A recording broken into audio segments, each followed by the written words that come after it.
Hello and welcome everyone, my name is Captain Frost and today we're gonna talk about endgame progression in Path of Exile 2. It's all gonna be speculation and mostly thoughts about how it can be done and how it may be better or how you can improve the system that we currently have, and we're gonna dig a little bit in the history and just recall all the things that were with Path of Exile Endgame. So whenever Path of Exile came out, Path of Exile 1, we've had completely different game to what we do have now. The game was slower in all terms. The game was more strategic with your decisions of how to run every map, how to juice every map. There was less content, of course. There was less loot, of course. Was less speed. But over the years, game evolved and the game became way more power creeped, which meant that your character was getting way better at fighting monsters way faster, which means that you was required to fasten and to speed up your progression through the end game systems as well. So that meant that your maps should have dropped way faster and there should have been more maps. There should have been more maps with higher tiers. And it was all incremental. It was one by one, bit by bit that we were having for the start of the game. I'm not gonna even touch the original way of how maps was acquired, but whenever we've had all Atlas, whenever we've had already Shaper, Elder, whenever 3.0 came out, with Delve, Alva and stuff like that, that's when the map progression got faster and faster and faster, and especially I can recall that moment so good whenever we've got Delve, and Delve was such a big source of maps in general. You've had a separate resource to get to the Delve towns, and there you could have got so much red maps, and red maps cost nothing like they cost today. They were way rarer. You couldn't really progress through Atlas so fast. You didn't have all these chances to get +1 level as we do have now on the talent tree, on the Atlas passive talent tree. We didn't have Atlas passive talent tree back then as well. Just overall, the system became way faster. Now you can get up to tier 16 very easy with zero problem on SSF, no problems, and of course on trade. So basically, why do I refer to SSF here? Because if you can do something in SSF reliable, and you can be sure that you will get this outcome with some time investment, you 100% know that in Trade League it's going to be even easier. So yes, whenever 3.0 hit and all the updates after that, we've got big power creep and I guess progression creep in terms of how we was acquiring end game tier maps and bosses and progressing through all that stuff. It all become way faster, and basically currently in the game you don't really have any. There is not really any value to the maps themselves because they are just raining on top of you. You don't need almost no talent points. You need to spend exactly on map progression, because you're taking map progression by default while you're traveling to the nodes that you need in terms of all the league mechanics and stuff. And if you are taking at least 1+1 to levels of maps drops, one of the 3-pointer clusters, then you're just gonna be more than fine. And whenever you're getting your watchstones, that's it. You're done. You're getting it's not like you're sustaining tier 16s, you're over sustaining tier 16s. And that was the case for quite a while already. So now basically the scarcity of the maps, the scarcity of higher tiers of content is absent. And it may be a you can look at it from different perspectives. You can think about it as a positive. You never need to run content that is way less interesting for your character because your character is already progressed through the gearing so far. Yeah, so you basically, you can match your character's power with your maps easy whenever you need to do that, and that's it. But for some people, and I think for developers themselves as well, with how they're treating Ruthless, we see that their philosophy is that higher tiers in terms of your Atlas progression, in terms of your endgame content, endgame progression, higher tiers of content in endgame should be scarce, at least at some degree, and you need to be happy whenever you're getting that content. And this part definitely was left out of the equation currently in regular game. You don't really have that feeling anymore. I don't think that anyone's happy whenever they're dropping red maps, whenever they're starting to drop red maps and they're progressing through them without, if you're playing on Trade League, without any trading with other people, or if you're on SSF without using Kirak. Nobody cares about that stuff. You can easily get all the points in your maps in SSF just buying some additional maps from Kirak for chance orbs. And yeah, it's not good with Kirak missions as well. It's just way too easy for you to get the completion on your Atlas, and then being over-sustaining all the tiers of the maps that you need without any investment in terms of talents. In Ruthless, it's opposite. If you want to progress through your Atlas, at first especially, you need to invest pretty heavily into the talents that give you this Atlas progression. And here comes many problems, at least in my own opinion, with that in mind. But yeah, let's talk about Ruthless, just because I think that this can be somewhat reminiscent of the things that we might get in Path of Exile 2. But Ruthless discussion will be a bit later. Okay, so let's talk about the whole system just in general. The ideal goal behind the system is that, of course, you want to be happy whenever you're getting your maps or any type of currency, any type of items that give you higher tiers of content that you are able to get into. So basically, you want to have some scarcity in your highest tiers of maps or whatever that system will be in Path of Exile 2, and you want to bring to players that excitement for it.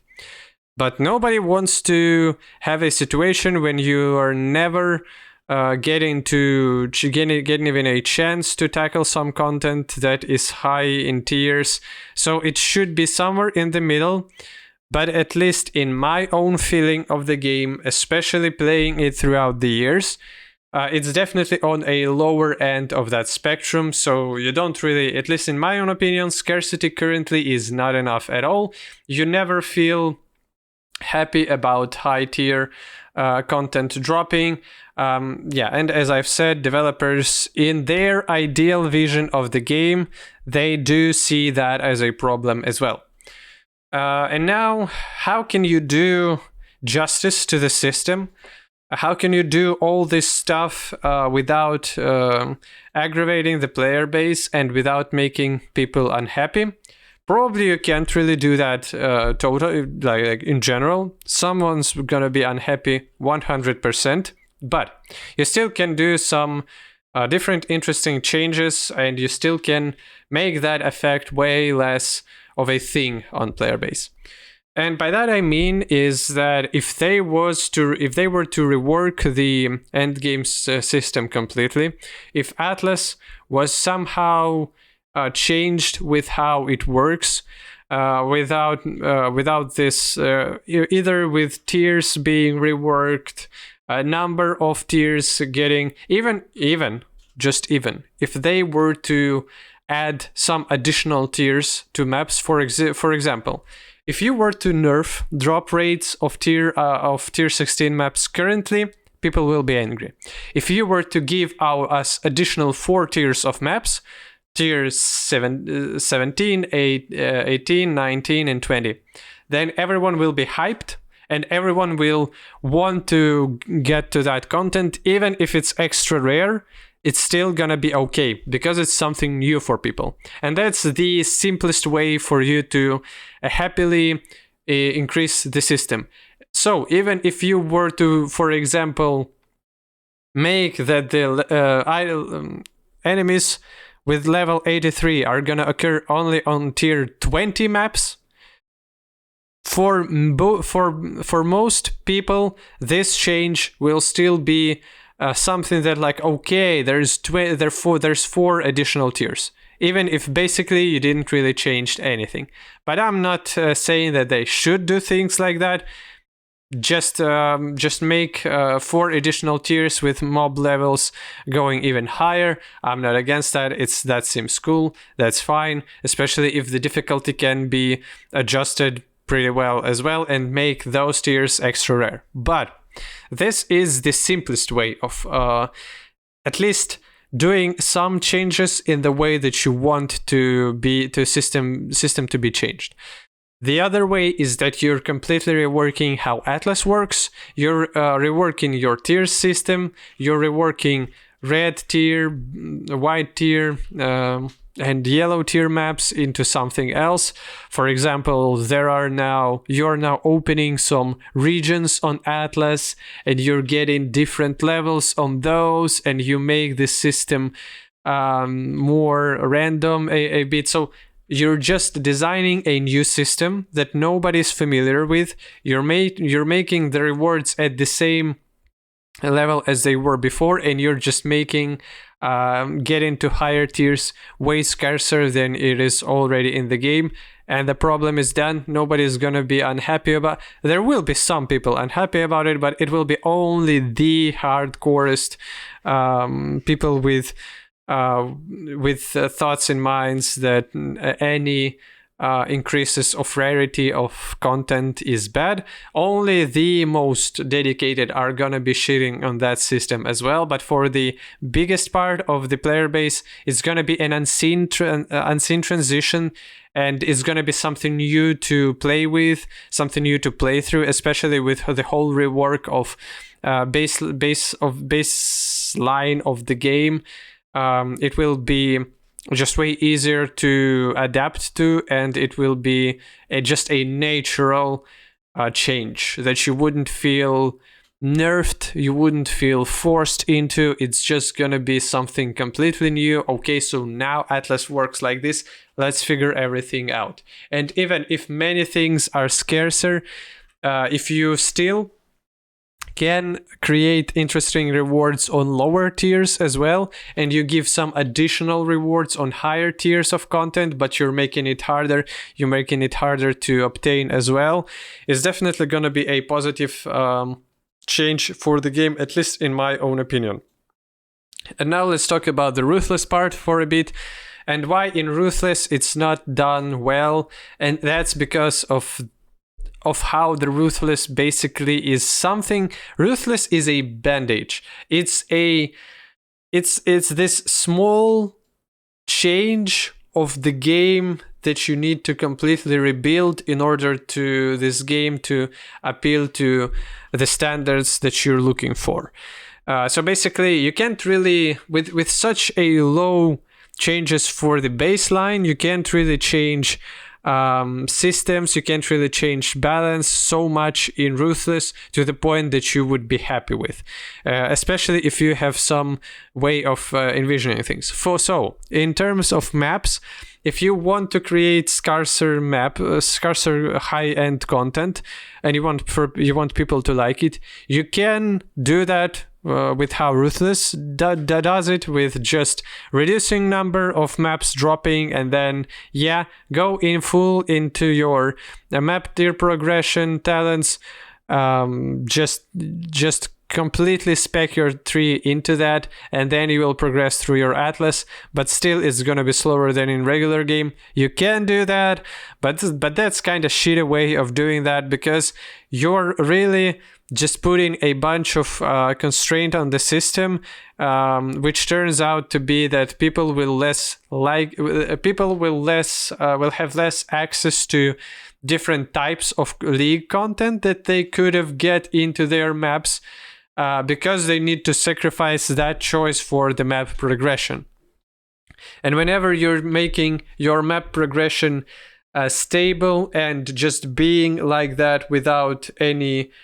so basically what I want to say is that they need to rebuild more things in order to make Scarcity feel good and not feel good in some ways and very bad in some other ways. With Ruthless currently, you have to sacrifice your league's experience, your leagues in your maps, in order to get progression in maps and just to get more points and more talent points for things. And then you'll probably wouldn't have enough regret points for you to respec your talent tree to get the talents for league content, which is a problem on itself as well. So basically, at least in my opinion, you definitely need to completely scrap the Atlas progression increases from the Atlas talent tree, and yeah, just make the Atlas talent tree for league mechanics only and for endgame bosses only. So you're still choosing whenever you want to go for Maven progression or Exarch or Ether. You're taking either Legion or Metamorph or something else. But scrap all those parts that just straight up give you +1 to level of maps dropping, and make the progression in maps stable. Make the progression in maps with the way that you want for them to be. If you want to do that in Ruthless. This way, so yeah, that's a fix for a problem in Ruthless, not in the base game. So basically, that way you will have people playing through the Ruthless endgame progression that you've designed for them, and then they will be free to choose between league content, not like it's currently implemented in the game. And again, Ruthless here again shows us big glaring problems on how you can't really patch it all out in the old game in order for it to work if you have a new idea for how the things should be going. You can't really just slap on top some restrictions, not changing the other systems, and then have a well-rounded outcome. It still can be good, but it will have a bunch of punishments that maybe you didn't really wanted to give to the players in the first place, or you gave them to the players and then you've realized that, yeah, maybe these ones are not really that healthy. So again, for base game in Path of Exile 2, I really, really hope that they will give us revamp of how you progress through the Atlas, revamp of how you progress through talent tree in Atlas passive trees, and there will be way more things to do, way more chase content that you will have, not only just, but that may, again, it's my opinion. I like to play this game this way. I like to get somewhat immersed in what's happening, and I like to feel that whenever I'm getting maps that are high tier, that it's very valuable, and I do have this scarce resource that I can get something out of it, and it's not usual thing that happens as much as. So currently it's more of, at least in terms of SSF, it's more of a Guardian maps feel like that. So whenever you're getting Guardian map, then it's cool, it's awesome, it's rare. Whenever you're getting regular tier 16, it's dog shit, it's trash, and it's like, yeah, it's one of 500 that I already have, and I wouldn't be able to run through all them. No way, because from one map I'm gonna loot minimum from 2 to 4 to 5 other tier 16 maps, and I'm just gonna be over sustaining forever. So yeah, that's my view on that point. Thanks for watching, hope you're having a good time, and goodbye.